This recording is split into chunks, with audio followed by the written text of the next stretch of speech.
It was a crisp, clear October morning on Millbrook Lane. A young woman, Cynthia Bowen, walked up the driveway of number 847, checking her phone.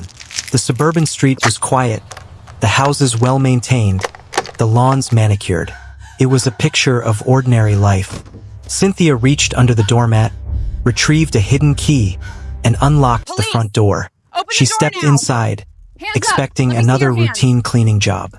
Moments later, she burst out of the house, gasping for air, her hands shaking as she backed away from the porch, terror etched across her face. A patrol car sped down the street, its siren cutting through the morning calm. Officers Nathan Cross and Lydia Hammond approached the open front door with their weapons drawn, calling out for a response. The house was silent. They stepped inside, and the reason for Cynthia's terror became immediately clear. The living room was in chaos. Furniture was overturned, a lamp lay shattered, and blood stained the carpet and walls. Officer Cross backed out of the doorway, his face pale, and immediately called for backup. Soon, the quiet street was swarming with law enforcement. Detective Sergeant Paul Ridgway arrived to oversee the scene as forensic teams began their work. Cynthia, still shaken, sat on the curb, explaining that she was just hired to clean.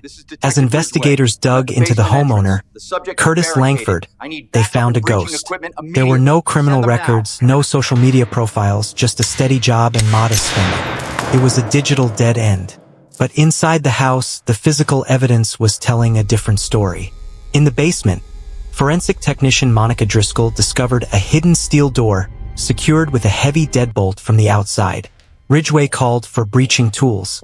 When the heavy door was forced open, they found a windowless concrete room, 10 by 12 feet, illuminated by a single bare bulb. Inside was a narrow cot, a plastic bucket, a metal chair, and heavy-duty restraints bolted to the wall. The air smelled of bleach. On the floor near the cot lay a single, well-worn pink and white woman's sneaker. Ridgway realized with a sickening dread that this wasn't just a crime scene. It was a prison. The investigation rapidly expanded. Digital forensics specialist Angela Brennan cracked Langford's work computer, uncovering a chilling pattern. Langford had created multiple fake dating profiles, specifically targeting young women who were new to the area, looking for a fresh start. Ridgway cross-referenced the names in Langford's contacts with missing persons reports. Two names immediately hit: Briana Wolf and Sierra Caldwell. Briana Wolf, 26, had moved to Canton for a nursing job, hoping to build a new life. She met David Hartley, Curtis Langford, for a coffee date. Her car was later found abandoned in a coffee shop parking lot. Security footage showing her getting into a gray sedan.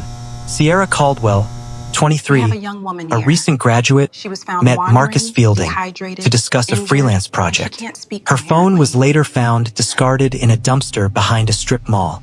The timeline on Ridgway's whiteboard painted a terrifying picture of a methodical predator. An Amber Alert was issued for Langford, whose police ID photo showed an unremarkable, expressionless man. Tips flooded in, but one from a Columbus hospital stood out. A young woman had been found wandering near a highway, dehydrated, injured, and terrified. She was wearing only a hospital gown and one pink and white sneaker. Ridgway entered her hospital room carefully. She was pale, traumatized, and flinched at sudden movements. Finally, in a hoarse whisper, she revealed her name: Sierra Caldwell. She recounted being picked up by Langford, drugged, and waking up chained in the basement. She described her desperate escape attempt in August when Langford carelessly left the steel door unlocked.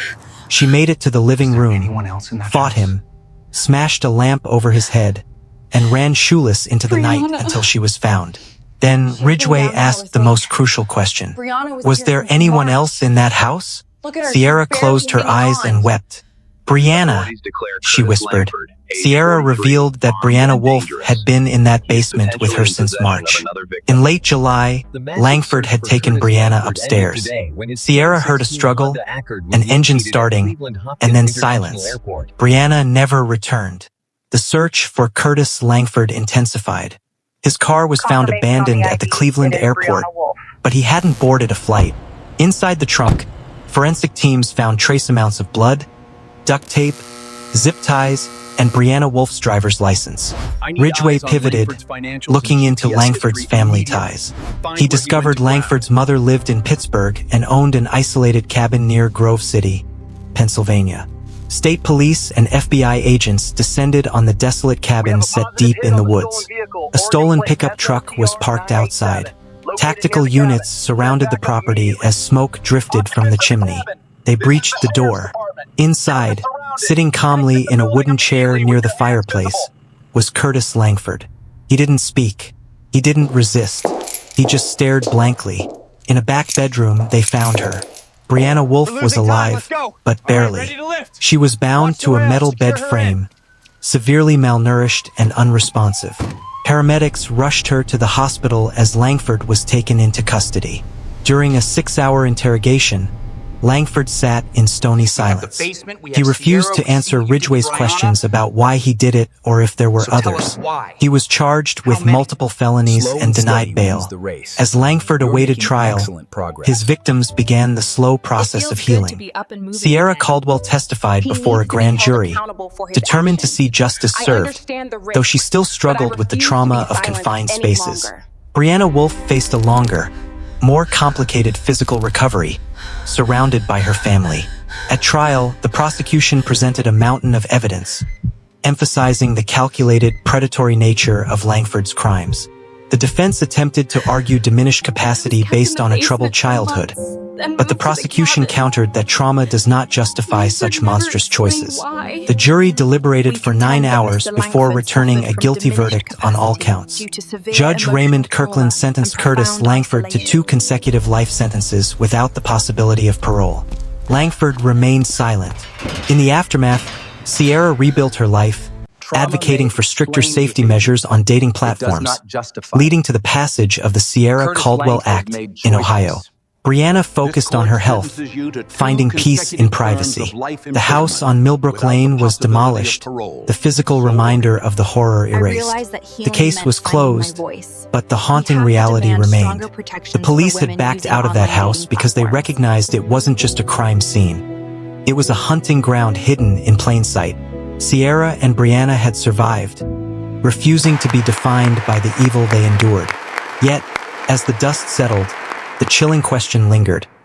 How many others had Langford contacted, and how many close calls were there that no one will ever know about?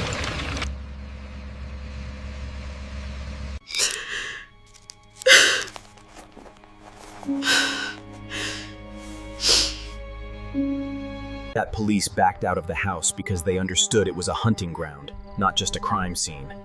Langford had hidden in plain sight. The investigation is closed. The case is resolved.